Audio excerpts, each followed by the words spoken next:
दोस्तों नमस्कार। हमारे इस वीडियो में आपका हार्दिक स्वागत है, अभिनंदन है। और आज हम एक ऐसी शख्सियत से आपकी मुलाकात कराने वाले हैं जो अपने परिचय का मोहताज नहीं है। जनपद बहराइच समेत कई जिलों यहाँ तक कि पूरे देश में पी के प्रचंड जी के नाम से जाने जाते हैं। बहुत अच्छे कवि हैं, हास्य व्यंग्य के बहुत ही दमदार रचनाकार हैं। अवधि में आप कविता लिखते हैं और बड़े ही चाव से कविताओं को पढ़ते हैं और बड़ी ही सराही जाती हैं आपकी कविताएं। और पूरे देश के तमाम बड़े बड़े मंचों पर आपने कविताएं पढ़ी है और आप इनकी मूँछों से अंदाज़ा लगा सकते हैं कि इस मूँछ के पीछे कोई रहस्य है। और रहस्य ये है कि इससे पहले पूर्व में आप सेना में थे और इसके बाद वहाँ से रिटायरमेंट लेते हैं और अब वर्तमान में इस समय पूर्व माध्यमिक विद्यालय में सहायक अध्यापक के तौर पर कार्य कर रहे हैं। तमाम उपलब्धियां हैं, तमाम चर्चाएं हैं, हम सभी बातचीत करेंगे। तो सर, सबसे पहले हमारे इस चैनल पर इस वीडियो में आपका हार्दिक स्वागत है, अभिनंदन है सर। सबसे पहले शिवनाथ जी, आपके इस शिखर न्यूज चैनल का बहुत बहुत आभार। तो आप हमारे इस गरीब खाने में पहुंचे और बड़ा अच्छा लगा, ये जान के अच्छा लगा कि आज आप आ रहे। जी जी जी जी। हमारा सर ये प्रयास रहता है, तमाम लोग अपने चैनलों पर उलूल जुलूल तमाम चीज़ें डालते हैं और हमारा ये प्रयास रहता है कि जो अपने गांव, क्षेत्र, समाज और देश में अच्छा काम कर रहे हैं उनको अपने चैनल पर लाऊं और उनसे लोग प्रेरणा लें। ये सर मेरा उद्देश्य रहता है। बहुत सराहनीय कार्य आप कर रहे हैं और ये मेरी कामना है कि आपका ये चैनल बहुत आगे तक जाए और बहुत बहुत धन्यवाद आपको, शोहरत मिले आपको। जी।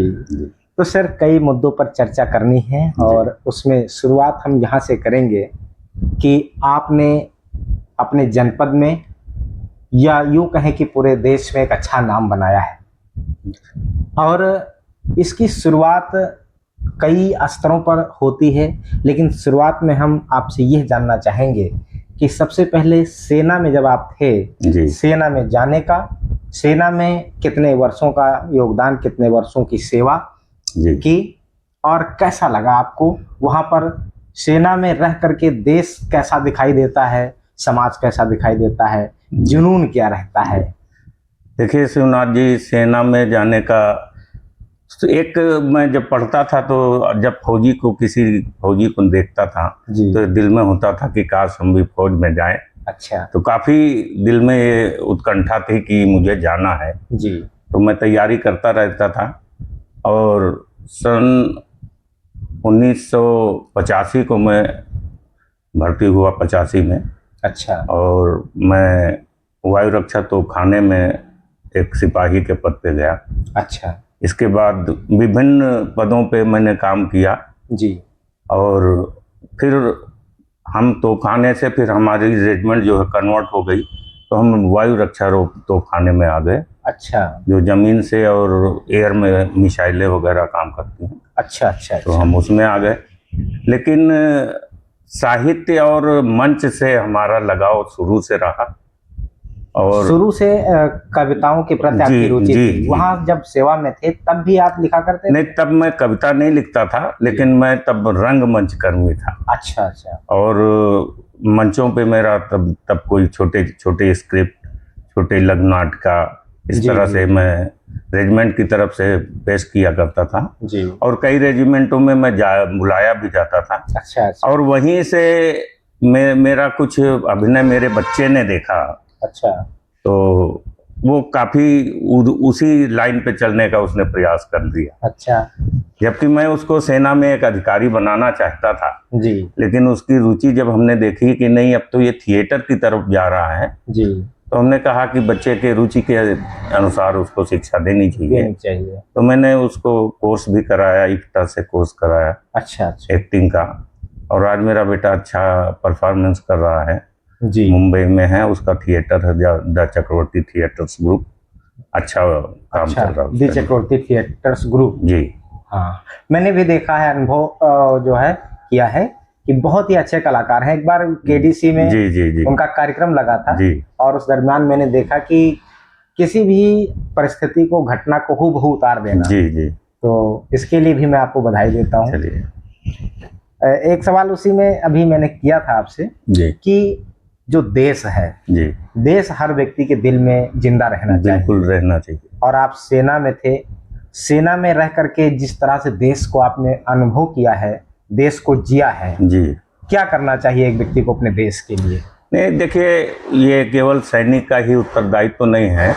इस भारतवर्ष के प्रत्येक व्यक्ति का ये दायित्व है कि देश के प्रति वो अपनी निष्ठा रखे, देश के लिए वो समर्पित हो। जी जी। उसमें समर्पण की भावना होनी चाहिए। जी। और चूंकि अनुशासन बहुत ही आपको आगे तक ले जाने का एक मार्ग, जी, और सेना में रह के हमने अनुशासन सीखा है। जी, अनुशासित रहने का प्रयास किया है, और यही प्रेरणा मैं अपने बच्चों को देता रहा हूँ। और आज मैं शिक्षा जगत में हूँ, यही प्रेरणा मैं अपने बच्चों को देता हूँ कि समय का जिसने पालन किया है, जी, समय उसको कभी अनदेखा नहीं करता। वाह जी। तो सर, हम इस नाते भी आपकी और ज़्यादा कदर करते हैं कि आप देश की सेवा सीमा सरहद पर किए हैं, और आप आज भी अपना जितना योगदान है समाज को देने का प्रयास कर रहे हैं। जी।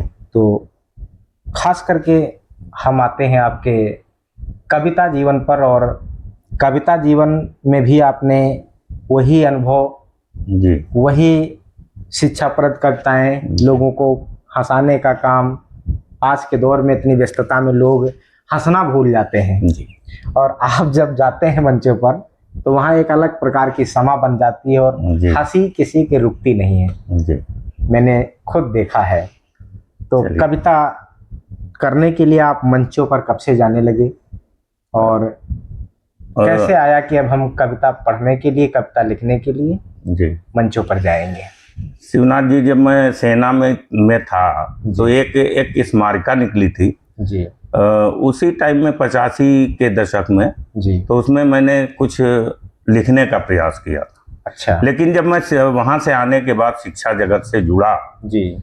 तब मुझे कविता पढ़ने, कविता सीखने का एक अनुकूलन मिला मुझको। यहाँ एक अच्छा वातावरण मिला। फिर मैंने सोचा कि अब हम अगर शिक्षक बने हैं तो ये मेरा दायित्व है कि हम काव्य की तरफ बढ़ें, और काव्य के माध्यम से हम समाज की विकृतियां, समाज में व्याप्त जो भी समस्याएं हैं, जो भी ज्वलंत उदाहरण है, उनके ऊपर मैं कहीं ना कहीं कटाक्ष करूं। हाँ। और मैं करता हूं, ये मेरा प्रयास रहता है। अगर मैं नहीं करूंगा तो कौन करेगा? कौन करेगा? जी। हम नहीं बोलेंगे तो कौन बोलेगा? बहुत अच्छा है। तो सर, हम चाहेंगे जी कि हमारे दर्शकों को आपकी तो तमाम रचनाएं हैं, लेकिन कुछ चुनिंदा रचनाएं हैं जो हम सबके दर्शक जानना चाहते हैं, सुनना चाहते हैं, देखना चाहते हैं। जी। और हमारे एक बार आपका और एक मैंने वीडियो चलाया था। जी। तो उस पर कई लोगों का कमेंट आया था कि प्रचंड जी का एक इंटरव्यू लीजिए आप। जी। तो आज इत्तेफाक हम हाजिर हैं। चलिए, बहुत बहुत धन्यवाद। हम चाहते हैं कि अपनी कोई एक या दो तीन, जितना आप हो सके। मैं कुछ मुक्तक हाथ के रखता हूँ। आप आए हैं कि कुछ था नहीं मैं खास, मगर खास हुआ हूँ। वाह। कुछ था नहीं मैं खास, मगर खास हुआ हूँ, बस आपके स्नेह से बिंदास हुआ हूँ। वाह। और पहले तो मुझको लोग समझते थे झंडू बाम, उनके लिए मैं आज च्यवनप्राश हुआ हूँ। क्या कहना? उनके लिए मैं आज च्यवनप्राश हुआ हूँ। और 4 पंक्तियां ये देखिए कि सालगिरह की मिली बधाई व्हाट्सएप पर, सालगिरह की मिली बधाई व्हाट्सएप पर, और डिब्बा भर के आए मिठाई व्हाट्सएप पर, और आए बड़कऊ तू ही बताओ बात कहाँ यूं ठीक, आए बड़कऊ तू ही बताओ बात कहाँ यूं ठीक, अब हम यह का कसके खाई व्हाट्सएप पर, अब हम यह का कसके खाई व्हाट्सएप पर। जी, बहुत बढ़िया। अभी लोग कहते हैं कि प्यार से रहो, प्यार से जीना सीखो, प्यार करो, लेकिन मैं एक हास्य कवि हूँ। मैं प्यार को किस नजरिए से देखता हूँ, 4 पंक्तियां रखता हूँ। जी, स्वागत है सर। अवधि की 4 पंक्तियां पढ़ता हूँ कि अपने खोपड़ी भार सदा दूसरे के खोपड़ी मढ़ा कीन। हाँ। अपने खोपड़ी भार सदा दूसरे के खोपड़ी मढ़ा कीन। और हम प्यार मोहब्बत का जानी जैसावा जूमा गढ़ा कीन। हम प्यार मोहब्बत का जानी जैसावा जूमा गढ़ा कीन। बस हमसे पढ़म भवा गलती लव लेटर वही के रोज मिले। उईलू इलू लिखा केस हम उल्लू उल्लू पढ़ा के। उईलू इलू लिखा केस हम उल्लू उल्लू पढ़ा के। वाह। और मैं चाहता हूं कि अभी उस जब आपने वो चलाया था उस टाइम में, उसी दरमियान में एक कोरोना आया था। हाँ। और उस टाइम में एक इलेक्शन भी हुआ था, तो उसमें हमारी भी ड्यूटी लगी। अच्छा। और उस आपाधापी में बीमार मैं भी पड़ा। अच्छा।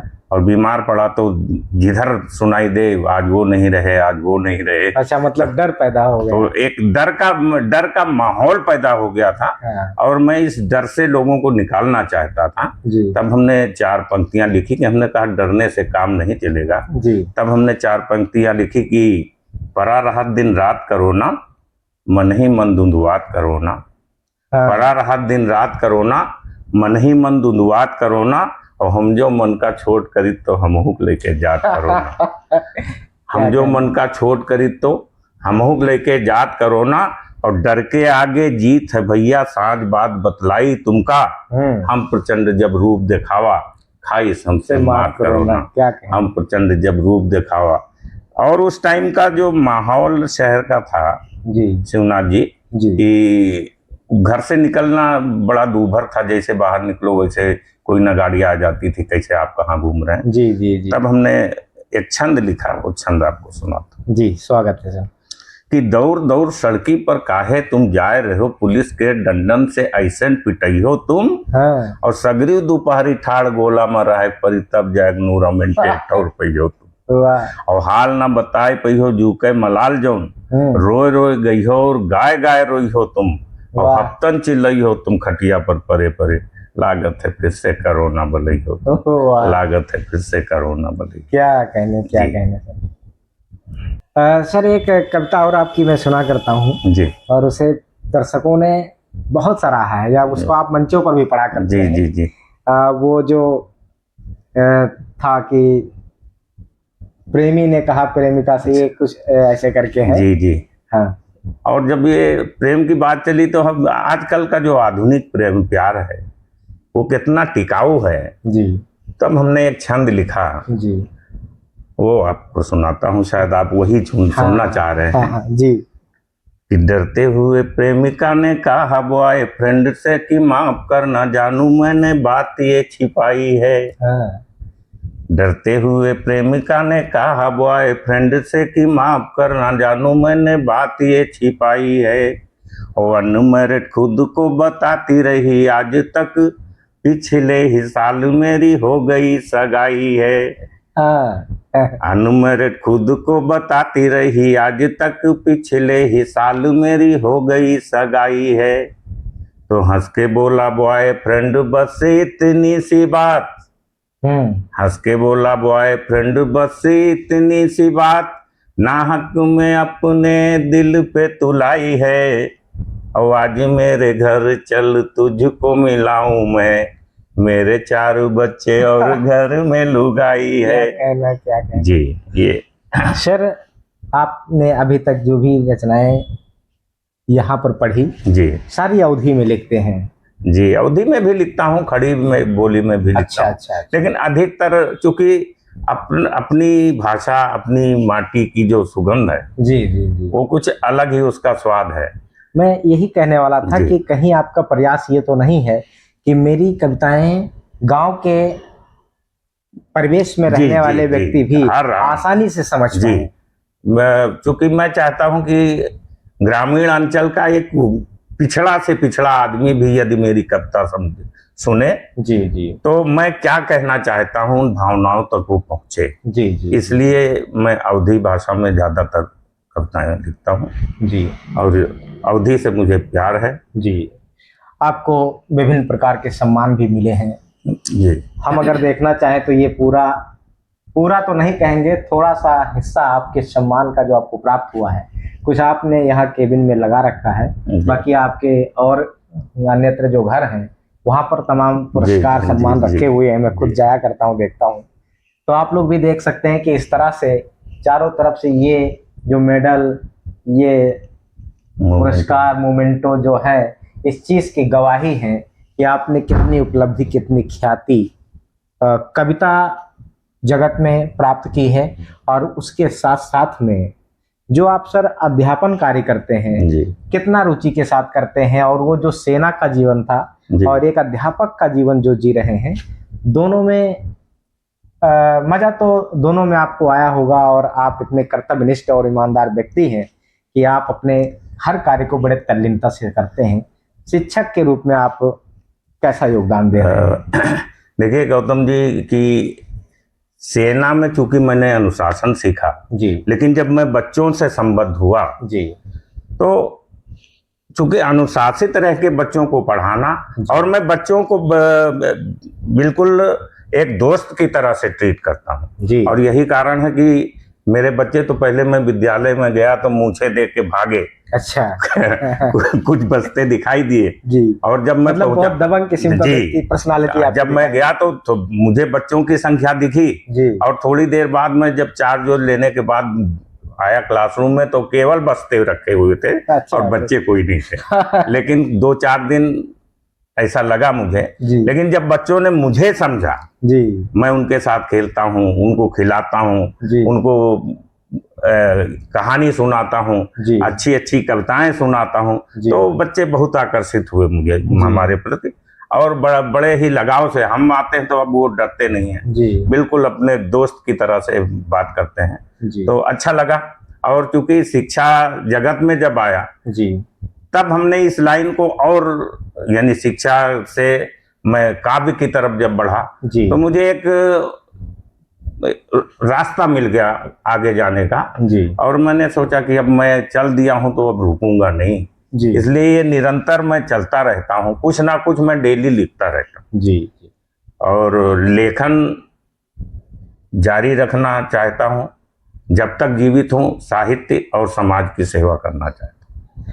बहुत अच्छी सोच है सर आपकी। और मैंने कई जगहों पर पढ़ा है कि व्यक्ति जो समाज में खासकर साहित्य जगत से जुड़ा है, कविताएं लिखता है, किताबों को लिखता है, कहानियों को लिखता है, उपन्यासों को लिखता है, तो वो इस धराधाम में ना रहने के बावजूद भी लोगों के दिलों में और समाज में जिंदा रहता है। तो आप वही जिंदगी जीना चाहते हैं और वही आपका प्रयास है, ऐसा मुझे लग रहा है।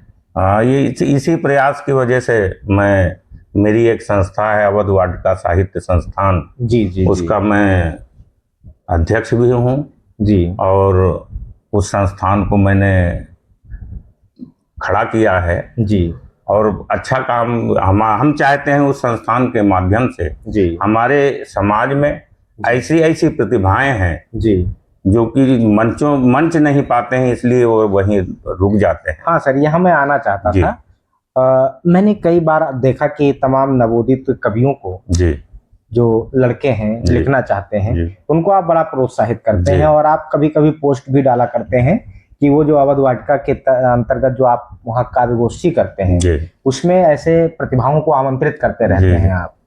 तो क्या संदेश है ऐसे लोगों पर जो लिखना थोड़ा चाहते थे, इसके बाद जैसे उनका सपोर्ट करने वाला लोग कोई नहीं मिला या मंचों पर उनका थोड़ा तिरस्कार हुआ कि क्या लिखते हैं, तो ऐसे नवोदित रचनाकारों के लिए क्या कहना चाहेंगे? मेरा ये प्रयास हरदम हमेशा रहा है कि जो नवोदित रचनाकार, मैं भी कभी नवोदित था बिल्कुल, लिखते लिखते आज मैं इस स्थान पर पहुंचा हूं। तो एक नवोदित रचनाकार है, वो क्या लिखता है, वो पहला बच्चा जब विद्यालय में आता है तो वो सटीक तो नहीं लिख पाएगा, लेकिन हाँ वो प्रयास करता है।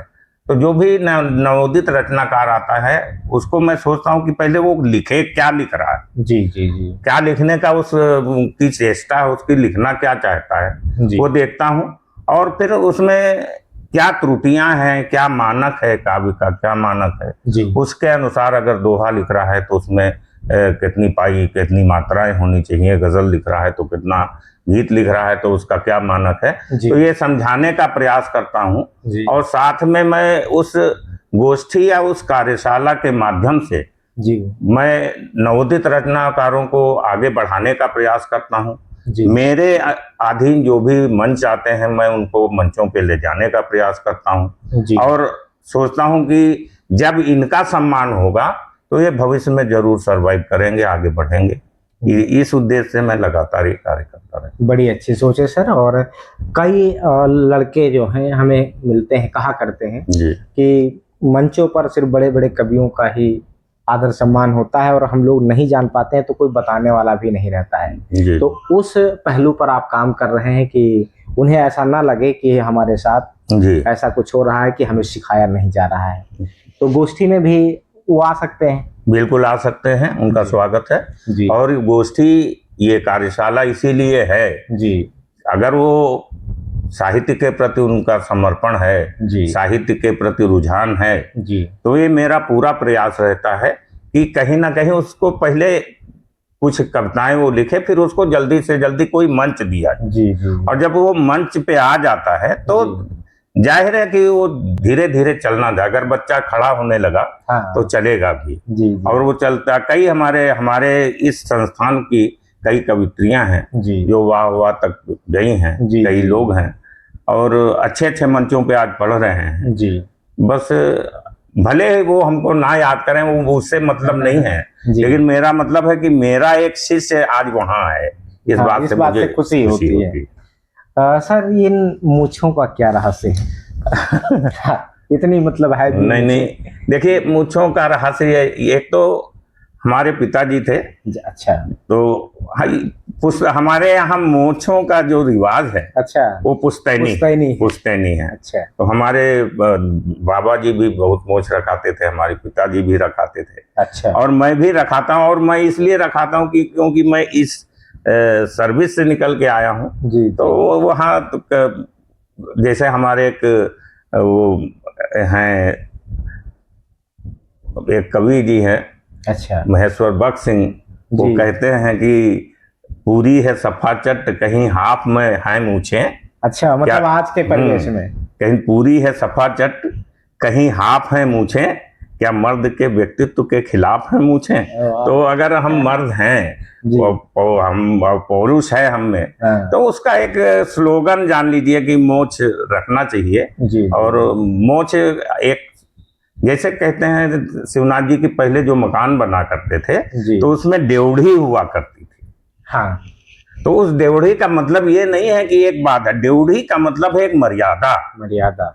अगर कहते हैं कि जैसे कोई बहू आई है तो कहा कि डोली से आई है और अर्थी पे जाएगी। जी जी जी, ये उस ड्योढ़ी की मर्यादा है, ड्योढ़ी की मर्यादा जी। है जी। तो आजकल तो ड्योढ़ी बंद हो गया, मर्यादाएं खत्म हो गई। तो अगर हमने मोछ रखा है तो इस मोछ को रखने के साथ साथ इनकी सुरक्षा करना जी, हमको अपने पथ से विचलित नहीं होना है। हमको कोई ऐसा कदम नहीं उठाना है जिससे हमारे स्वाभिमान पे कोई फर्क पड़े। ये मूछें हमेशा याद दिलाते हैं कि नहीं, अगर मोछ रखा है तो तुमको मोछदार काम ही करना, इसकी गरिमा बनाए रखना है।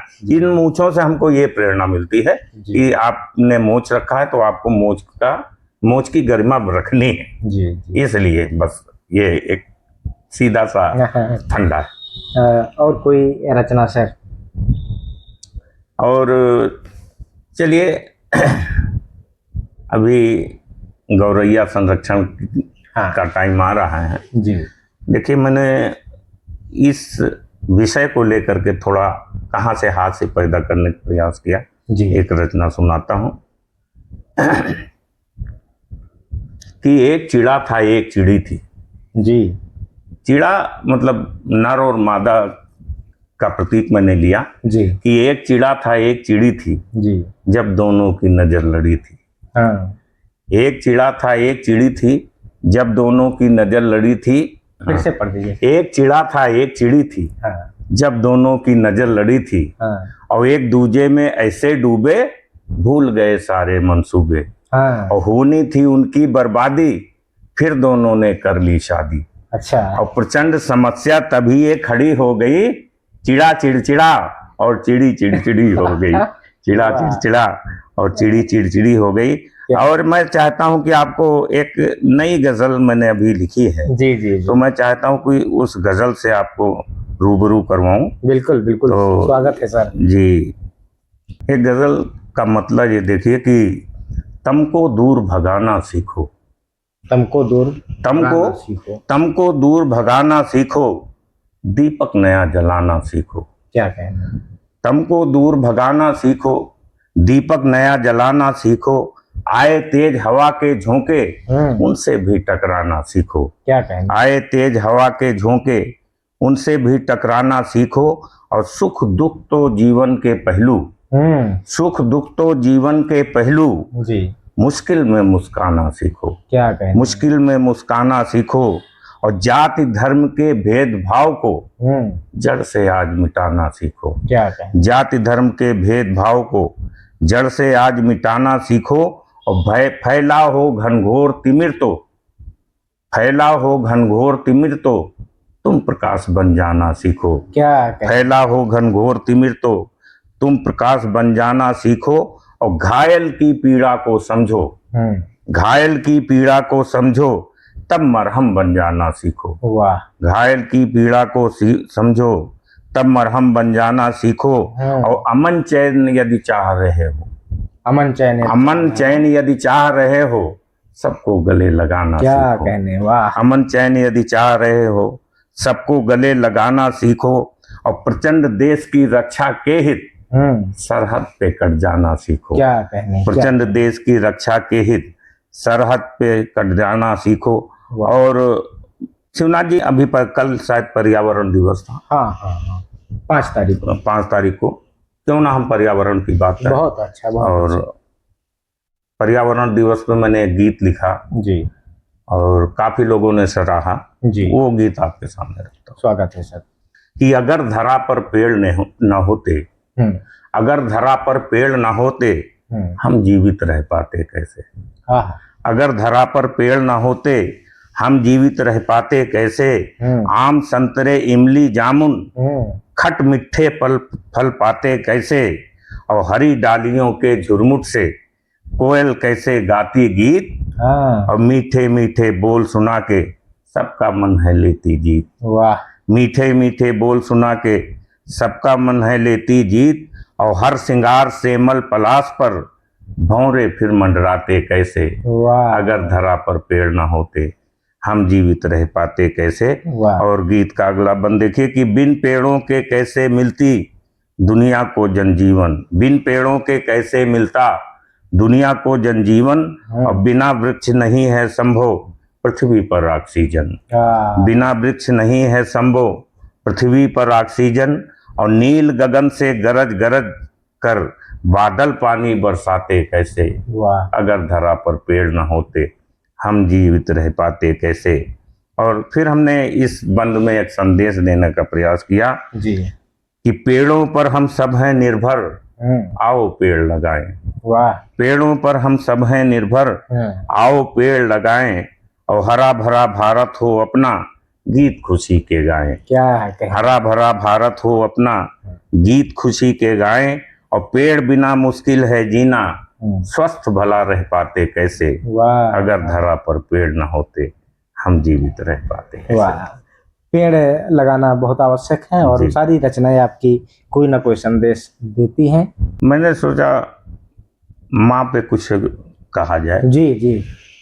कि मुफलसी हाँ। बदहाल जीवन से घिरी बस्ती में हूँ। वाह।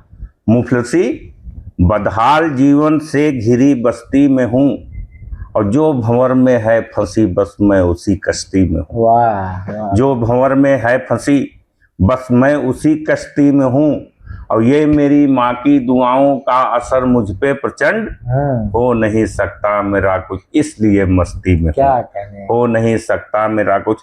देखिए माँ क्या है जी, वो तो पता चलता है माँ के ना रहने के बाद। मैंने अवधि की 4 पंक्तियां लिखी जी। कि सूना सूना यस ना लागत, काश अगर तुम होती हो अम्मा। सूना सूना यस ना लागत, काश अगर तुम होती हो अम्मा, तनिको ना मायूसी आवत, काश अगर तुम होती हो अम्मा। और रहित लिपट के तुमसे अम्मा सिर पर रखती हो हमरे हाथ। आह, रहित लिपट के तुमसे अम्मा रखती हो हमरे सिर पर हाथ, और रखते हाथ सबे दुख भागत, काश अगर तुम होती हो अम्मा। बहुत रखते हाथ सबे दुख भागत, काश अगर तुम होती हो अम्मा।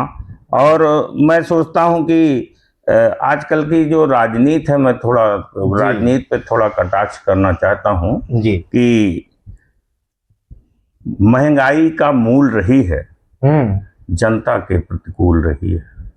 हाँ। महंगाई का मूल रही है, जनता के प्रतिकूल रही है, और भ्रष्ट आचरण के दलदल में महंगाई फल फूल रही है। भ्रष्ट आचरण के दलदल में महंगाई फल फूल रही है। और चार पंक्तियां यूं देखिए कि न बदले थे, न बदले हैं, न मोटे हुए हैं जी। न बदले थे, न बदले हैं, न मोटे हुए हैं, है कपड़ों की शरारत जो छोटे हुए हैं। है कपड़ों की शरारत जो छोटे हुए हैं, और दल बदलते हैं ऐसे जो नेता हमारे, बिना पेंदी के जैसे वो लोटे हुए। दल बदलते हैं। और चार पंक्तियां और इसी खानदान की देखिए कि इरादे क्या हैं उनके ये सदा हम भांप जाते हैं। इरादे क्या हैं उनके ये सदा हम भांप जाते हैं, और सियासत का गिरा स्तर देखकर कांप जाते हैं। सियासत का गिरा स्तर देखकर कांप जाते हैं, और बड़ा है हाजमा तगड़ा हमारे रहनुमाओं का, नाली और खड़ंजे का भी पैसा चाँप जाते हैं। नाली और खड़ंजे का भी पैसा चाँप जाते हैं। ये हमने व्यंग किया थोड़ा उस पे, और जैसा आप चाहें। ये वास्तविकता है सर आज की जो राजनीति है। बिल्कुल, आज राजनीति का जो स्तर इस तरह से गिरता जा रहा है जी कि कुछ समझ में नहीं आ रहा है कि हम कहाँ जाना चाह रहे थे और कहाँ पहुँच रहे हैं। जी। और सभी लोग बस कमाने के चक्कर में फंसे हुए हैं, और देश कहाँ जा रहा है ये कोई नहीं देख रहा है। और देश कहाँ जा रहा है, कहाँ जाना चाहिए था। हमें किसी कवि की वो पंक्तियां बहुत अच्छी लगती हैं, मेरी पंक्तियां नहीं हैं, लेकिन मैं अक्सर मंचों पे पढ़ता हूँ कि अधर पर मुस्कुराहट टाँकने का नाम कविता है। अधर पर मुस्कुराहट टाँकने का नाम कविता है, किसी कवि के हृदय में झांकने का नाम कविता है। और कहाँ क्या हो रहा है और होना चाहिए था क्या, बड़ी पैनी नजर से आंकने का नाम कविता है। बड़ी पैनी नजर से। तब हमने अवधि की गजल लिखी राजनीति का, जब ये स्तर देखा जी, तो हमने लिखा कि मौत जिंदगी में काट रहे हैं, मौत जिंदगी में काट रहे हैं, बैठ बतकही छांट रहे हैं। मौत जिंदगी में काट रहे हैं, बैठ बतकही छांट रहे हैं, और जब से जीते हैं चुनाव हुई, नोटन से घर पाट रहे हैं। जब से जीते हैं चुनाव हुई, नोटन से घर पाट रहे हैं, और मार रहे हैं जनता कह हक, साच कहो तो डांट रहे हैं। क्या कहने, मार रहे हैं जनता का कह हक, और साच कहो तो डांट रहे हैं। और उनके पिल्ला हैं ऐसी माँ, हमरे पत्तल चाट रहे हैं। वाह वाह वाह, बहुत ही मार्मिक रचना सर। उनके पिल्ला हैं ऐसी माँ, हमरे पत्तल चाट रहे हैं, और कस विकास के नाव बही जब बिन पानी के घाट रहे हैं। कस विकास के नाव बही जब बिन पानी के घाट रहे हैं, और प्रचंड जनता भूमिहीन है, प्रचंड जनता भूमिहीन है, उनके बीसों प्लाट रहे हैं। प्रचंड जनता भूमिहीन है, उनके बीसों प्लाट रहे हैं। और बस मेरे ख्याल से तो अरे आपके पास तो इतनी रचनाएं हैं कि जी मेमोरी फुल हो जाएगी जी। तो आप आए, बड़ा अच्छा लगा हमको, और काफी दिन से मैं याद कर रहा था कि शिवनाथ जी से किसी दिन चर्चा होगी। जी जी, आज आए, वो सौभाग्य मिला। तो ये थे कवि श्री पी.के. प्रचंड जी, हास्य व्यंग रचनाकार हैं, और हम सबके बीच में उपस्थित हुए और अपनी रचनाओं से हम सबको सराबोर किया, और अन्य क्षेत्रों पर भी अपनी नज़र हमेशा रखते हैं, उस पर भी हम सबको अपना विचार दिए। सर, आपने हमारे चैनल को इतना अमूल्य समय दिया, इसके लिए आपको बहुत बहुत धन्यवाद। बहुत बहुत धन्यवाद जो आप यहाँ आए, इसके लिए मैं आपका हृदय से साधुवाद करता हूं। जी बहुत बहुत